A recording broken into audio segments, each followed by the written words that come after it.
Então, aqui eu estou com o retrato da Ana, o retrato que eu estou fazendo, recomendo. Aqui é uma etapa, eu vou explicar um pouco de uma etapa bem importante da tela, a etapa ainda inicial, que é quando a gente entra com essa camada aguada nesse primeiro momento, depois de marcar o esboço.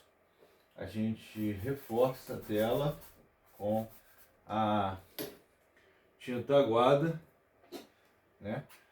Ó, bem aguado, ou seja, com bastante médio, né? Bem aguado, com bastante médio, para poder cobrir só mais ou menos a cor geral que tem em cada área, né? Aqui o vestido é de forma geral azul, então você cobre de azul. A cor da pele mais ou menos um ocre com vermelhão da China, aí a gente entra mais ou menos com a cor, mas bem aguado, como se fosse uma aquarela, né? Como se a gente estivesse aquarelando a tela, né? Alguns artistas usam vários termos, pode ser aquarelar a tela, queimar a tela, né? Isso normalmente depois de reforçar o esboço, né?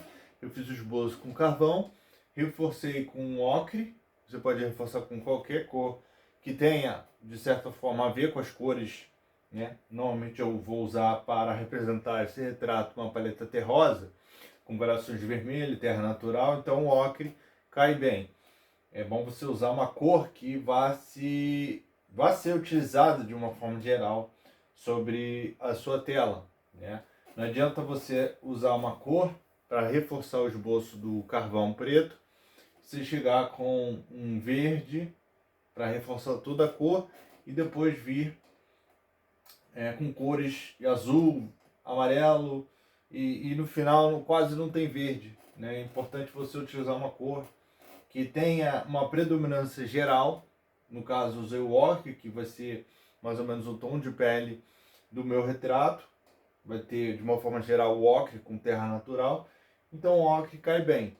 E aí você só reforça esse carvão e depois você vem aqui, que é exatamente o que eu vim falando nesse vídeo. É você vir queimar a tela. O que é queimar a tela? É essa primeira camada que vai queimar a superfície branca, né? Queimar é aquela primeira etapa, né? Quando a gente fala queimar, né? Queimar a largada, né?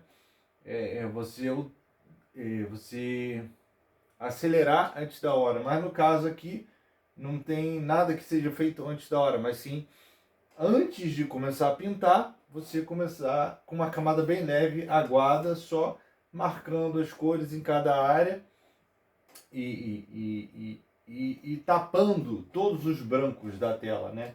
Se for do seu estilo de pintura, uma pintura realista, com bastante carga de tinta, é bom ter essa queimação da tela, né? Você queimar a tela para preparar, né, a tela para a próxima etapa, que vai entrar mais carga de tinta. Aí você já pode pesar mais o pincel com mais carga de tinta, com mais tinta, né, e já iniciar já uma base para futuras camadas. Então, gente, aqui eu tenho a tela, uma encomenda de um retrato. Eu vou explicar aqui uma dica muito interessante na pintura. Aqui eu vou explicar uma dica muito interessante na pintura, que é a imprimação, alguns chamam de imprimatura, ou camada base, que é essa cor que vai cobrir esse branco. Alguns chamam de queimar a tela, né? Aqui, por exemplo, nós temos que entender que ao queimar a tela, você tem que definir a lógica de cor que você quer aplicar na sua pintura. Aqui a minha ideia, a ideia dos artistas impressionistas, boa parte dos trabalhos que eu vou fazer, dos pintores à la prima, que vai ser um trabalho que eu vou utilizar carga de tinta, vai ser uma pintura mais manchada, com um processo de pintura mais longo, então vai ser um processo necessariamente por etapa, mas não vai ser tão longo, vai ser um processo mais valorizando uma pintura à la prima com uma carga de tinta maior, uma carga de tinta base maior. Então essa pintura impressionista ela valoriza muito o sistema, um sistema de cor, que é o sistema cor-luz. O sistema cor-luz ele é diferente de um sistema de cor opaco, né? Aqui nós valorizamos a cor-luz, pois é justamente para criar uma cor luminosa, em que o branco vindo de trás vai vir como se fosse um eixo de luz, né, sobre essa cor que vem assim à frente, né, e vai gerar uma cor luminosa, né. É diferente de uma cor chapada, opaca, e você joga a cor por cima, né, já é um sistema de cor opaca diferente. Aqui é um sistema de cor luz. Essa cor ela tende a ficar mais luminosa por causa do branco. E normalmente essa pintura, o branco da tinta a gente deixa para o final, para criar os empastamentos e a luminosidade, né, do branco de titânio. Mas aqui nós valorizamos muito. E essa imprimatura justamente vindo com essas cores saturadas, essas cores coloridas, essas cores puras do tubo de tinta. Não fazemos muitas misturas nessa etapa inicial, apenas aplicamos por área, né? Roupa azul, a cor da pele, mais ou menos uma cor que é referente à cor da pele da pessoa, a cor do cabelo, e por aí vai. A pilastra, qual é a cor geral da pilastra, né? Não é um momento em que nós aplicamos detalhes, apenas a cor referente a cada parte, cada objeto, né? Qual é a cor geral da fruta que tem aqui? É verde, amarelo, as manchas, né? Pode separar por manchas, pode pôr, se for uma manga, um pouco avermelhado, amarelado, mas só para dar uma ideia, sempre com essa carga de tinta aguada, né? O sistema de cor luz normalmente é chamado de RGB, né? Red, Green and Blue. É muito simples, muito fácil de achar, é um círculo cromático com essas três cores e as cores que são geradas a partir delas. E o Red, Green and Blue. Em teoria, o que nós aplicamos aqui é uma teoria, mas ele dá, né, ela dá essa prática, ela dá uma ideia, uma pintura, ela valoriza e gera uma pintura luminosa. Na prática, a questão das três cores gerarem um branco, como na física, é uma questão teórica, né? Não se aplica aqui. Mas os artistas, já no impressionismo, utilizavam dessas teorias para valorizar esse tipo de pintura, que é muito diferente de nós chaparmos, né, essa pintura e partir de um fundo marrom, ou um fundo preto, ou um fundo cinza. Essa cor luminosa ela não existe, a pintura vai ser criada a partir de uma outra lógica de cores opacas, de relações cromáticas diferentes, porque o cinza vai estar no fundo. Aqui não, nós temos o branco gerando essa cor luminosa até o fim da pintura. Esse branco ele vai interferir e vai gerar essa pintura luminosa, colorida, até o fim da pintura. Então, todo artista que usa tela branca, com fundo branco, ela valoriza, ela tende a ir a uma direção de uma pintura luminosa e colorida, por valorizar, né, o branco gerar essa luz que vai vir por trás da cor aplicada, né, essa luz branca. Né? A luz, basicamente a luz que vem de fora, vai refletir tanto o pigmento quanto também o fundo da tela, que vai voltar para os nossos olhos.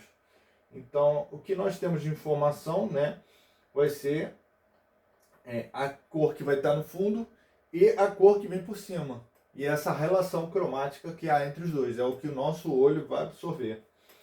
E tende a gerar essa pintura luminosa, colorida. Então, a gente tem que seguir essas regras para gerar esse tipo de pintura. E é justamente por isso que a gente, nesse processo de imprimatura ou de camada base, a gente vem com as cores por áreas coloridas, né, com esse fundo branco. E com esse esboço bem definido, né? Aqui eu já reforcei o esboço com tinta ocre, né? Então temos que reforçar o esboço sempre antes de vir para essa etapa de queimar a tela.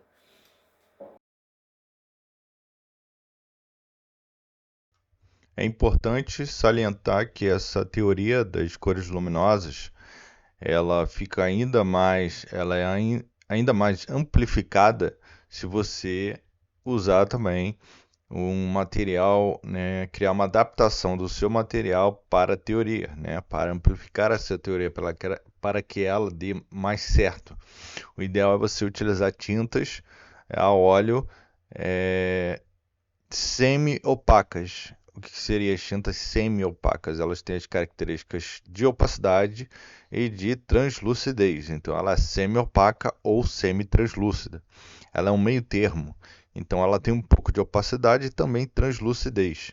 Ela vai permitir empastar de uma forma geral e também vai permitir a translucidez.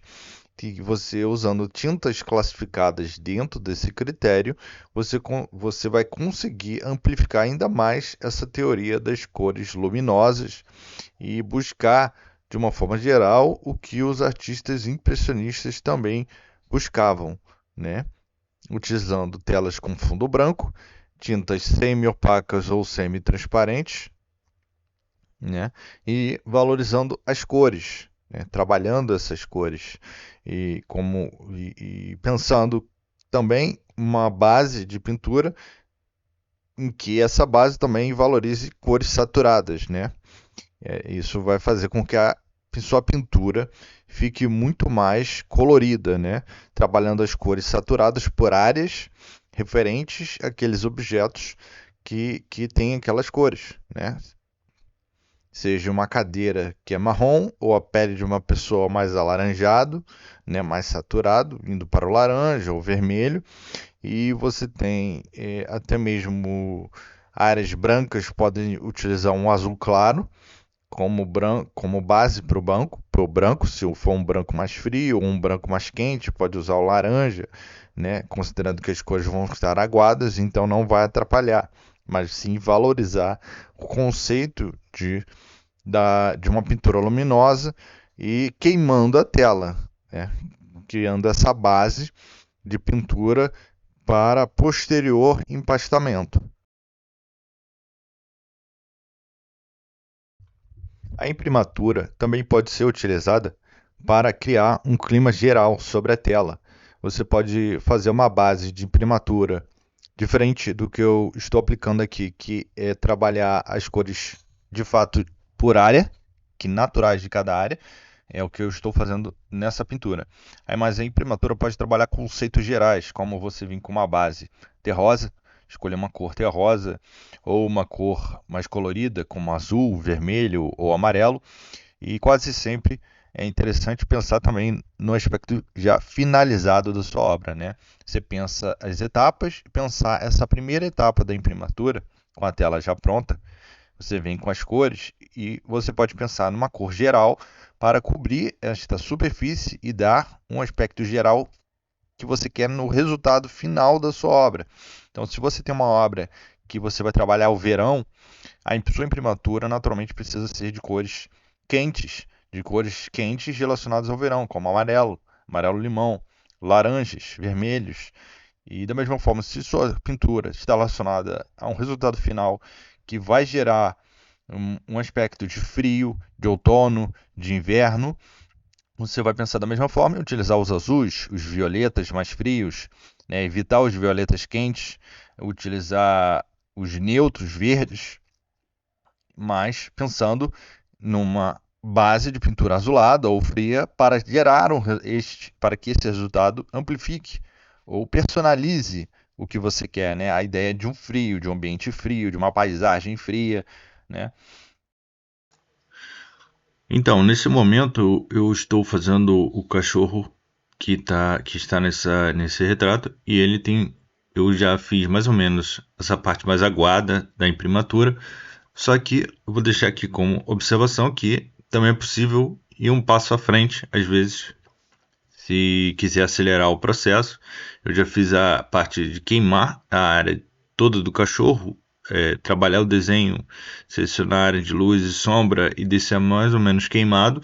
Só que eu já vim com um pouco mais de tinta fazendo a segunda etapa, que é depois de queimar a tela, que é adicionar, incorporar um pouco mais de carga de tinta, já entrando numa base do empastamento, da base do meio da pintura, né, que é já trabalhar um pouco mais, né, de uma forma mais borrada, de uma forma mais generalizada, todos os elementos da pintura. É bom salientar que a pintura à la prima, ela significa ser feita de primeira. E eu vou valorizar esse tipo de pintura aqui. Mas considerando que é uma tela grande, eu estou também padronizando, né, deixando uma base, vou trabalhar uma base da pintura para unificar o conceito que eu quero na pintura, mas sem perder a essência da pintura à la prima. A pintura à la prima, ela, como eu falei, ela é feita de primeira, ou seja, a tela é branca e o artista vem já pincelando, empastando essa tela sem precisar de base. Mas é possível chegar a esse conceito de pintura empastada, de pintura feita em um processo mais encurtado, mais rápido, mas não necessariamente todo o trabalho precisa ser rápido para ser bem feito. Então aqui eu faço um processo por camadas, né? Mas eu encurto ele, eu abrevio ele, eu faço menos camadas, um processo mais curto, mais rápido, com um desenho, o reforço desse esboço, depois essa imprimatura e que eu venho já depois com a camada de empastando, mas de uma forma mais embaçada, de uma forma mais generalizada, para depois definir cada área e fechar a tela, né? Finalizar a tela, né?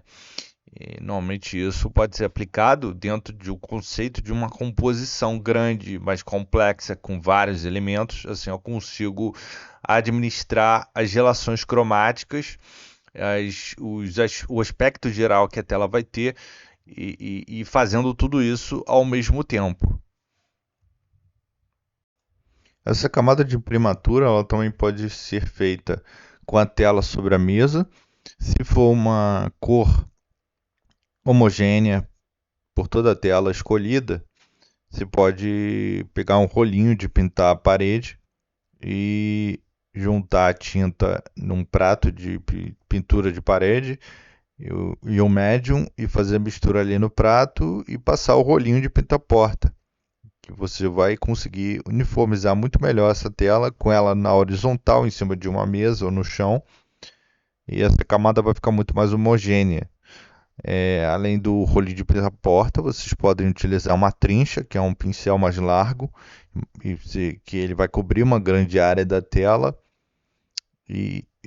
ou até mesmo os pincéis, mas um pincel grande, né? A trincha normalmente já tem uma espessura e um tamanho maior, vai permitir te passar uma camada com muito mais tinta, com muito mais médium, ou o rolinho de pinta-porta, com a tela na horizontal. Também é uma possibilidade para criar essa imprimatura.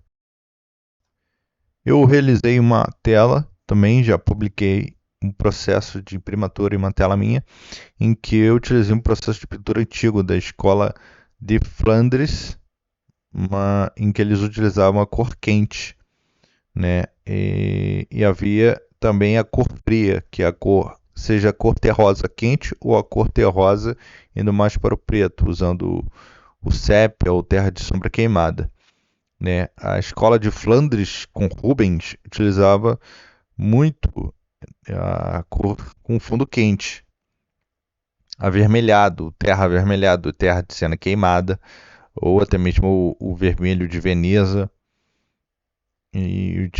usando o fundo branco e pintando uniformemente o fundo de terra ou vermelho. Esse conceito da cor vermelha ou quente valorizava mais a luminosidade, fazia com que qualquer cor que viesse ali ia receber, né, essa influência da cor quente avermelhada, né, então ela tendia a ficar mais quente, qualquer cor que fosse coberta, pintada sobre o fundo quente. Então acabaria criando, né, esse conceito geral de luminosidade mais acentuada.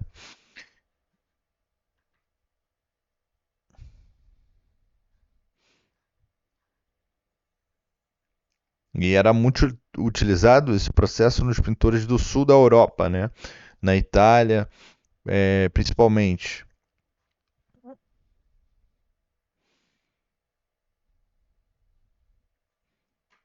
Já os pintores do norte da Europa utilizavam fundos mais neutros, cinzas, terra de sombra queimada, sépia ou até mesmo preto, para criar fundos com sombras mais frias, com um conceito geral mais frio, mais escuro, dando um aspecto e um resultado final diferente que influenciaria todas as cores que seriam pintadas sobre aquele fundo.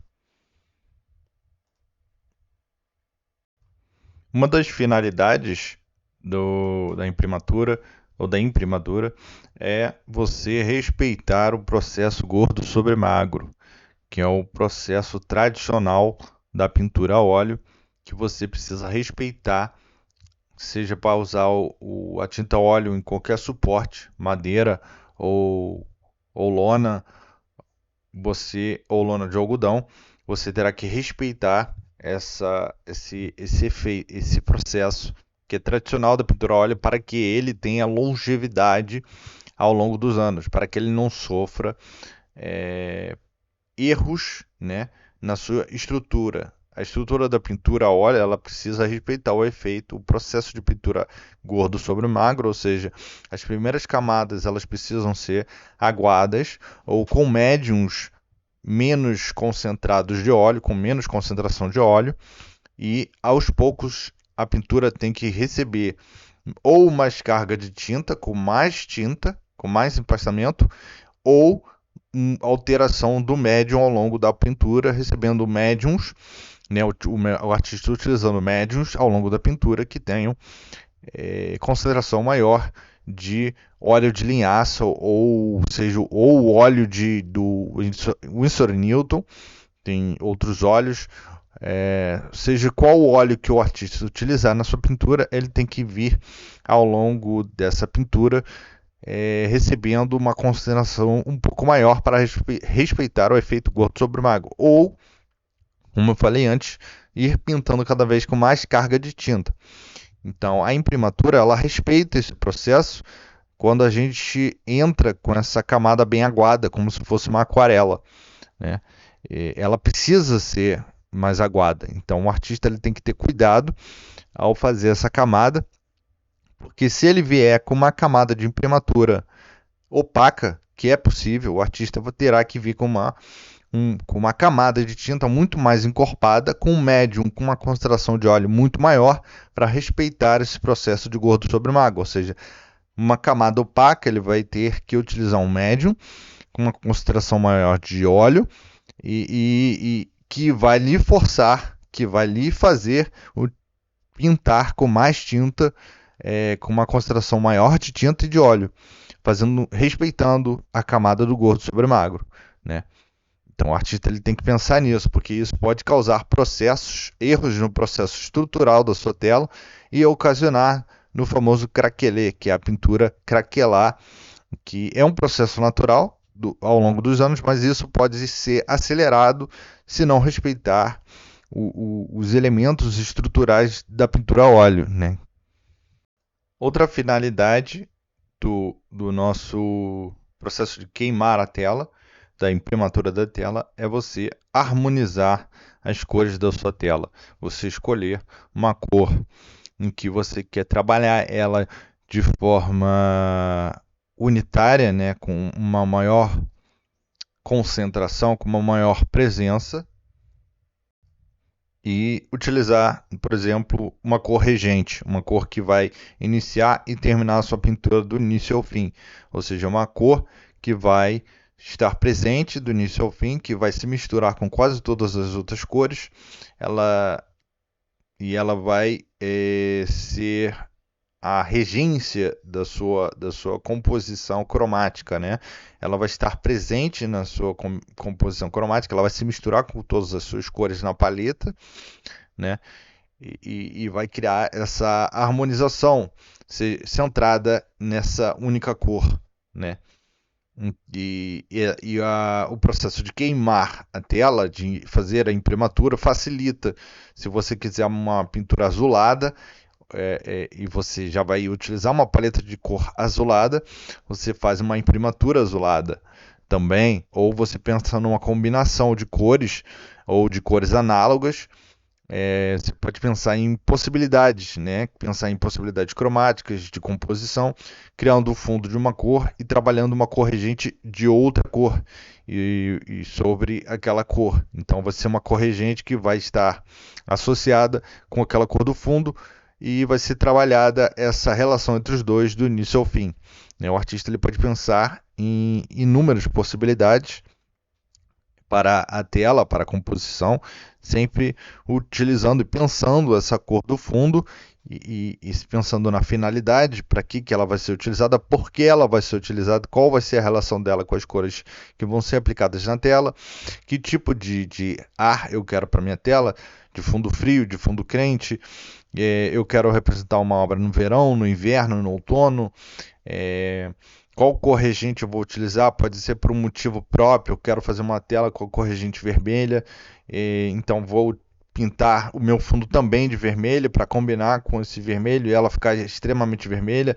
Ou vou fazer o oposto, vou utilizar uma cor complementar do vermelho, o verde, e vou criar essa relação de cores que vão ser apenas vermelhas com um fundo verde. Então o artista ele estudando a paleta de cor e as relações cromáticas, seja de cores, seja de relações harmoniosas, de cores análogas na paleta de cor, ou seja, as cores que estão do lado no círculo cromático, seja de cores complementares, que são as cores opostas no círculo cromático.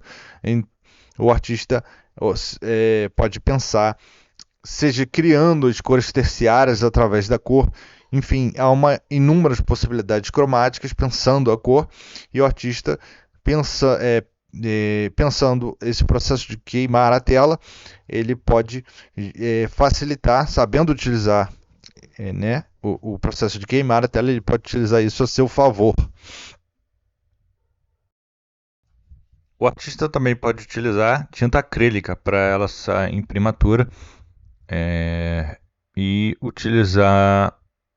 Pode ser uma tinta acrílica, pode ser branco, pode ser de qualquer cor, sempre pensando a finalidade do porquê de utilizar essa cor e como base. E para respeitar o processo do gordo sobre magro, também é importante utilizar, não fazer uma camada muito gorda já de cara, né? Seja com a tinta a óleo, seja com a tinta acrílica, sempre essa primeira camada é importante que seja mais aguada, com menos concentração de pigmento.